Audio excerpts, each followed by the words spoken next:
Hi everyone, welcome back to 40 Days of Prayer. Today's passage comes from Proverbs, chapter 29, verse 7. It reads from NIV, "The righteous care about justice for the poor, but the wicked have no such concern." For the first time reading this passage, it reminded me of a story about a banker who'd recently become a Christian who was having a terrible time sleeping. So, they wrote a letter to Inland Revenue. "Dear Sir, I've just become a Christian, and I have found I cannot sleep at night, so I've enclosed £100 that I owe you. P.S. If I still can't sleep, I'll send you the rest." In this passage, there's a simple enough principle when written on the page. Take good care for the poor, and make sure they're treated justly. However, to live this out in practice is a much greater challenge, especially if we'd like to feel we are righteous rather than wicked. This wicked feeling, or lack of concern for the poor, could be a feeling of disgust at the conditions they are forced to live in, to avoid their area entirely. Or you feel you can't trust someone begging for your spare change, because what if they squandered it on temptations like drink or drugs?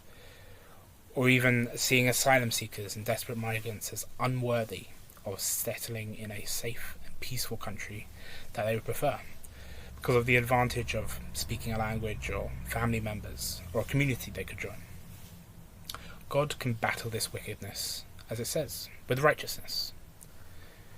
When talking about the armour of God, righteousness is linked to the image of a breastplate in Ephesians, where it's tied to protecting our most vital parts, our most vital organs.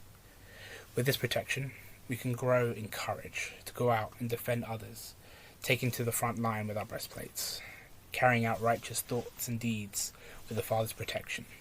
We can be there to protect those who are most in need, to overcome wickedness with good.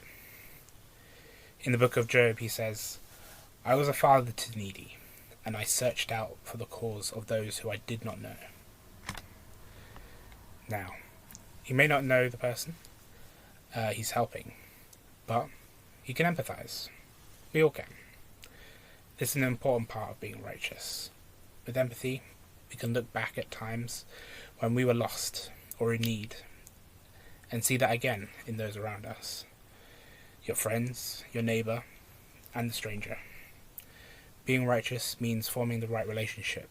Just like God has with his believers, we can form the same relationship with one another.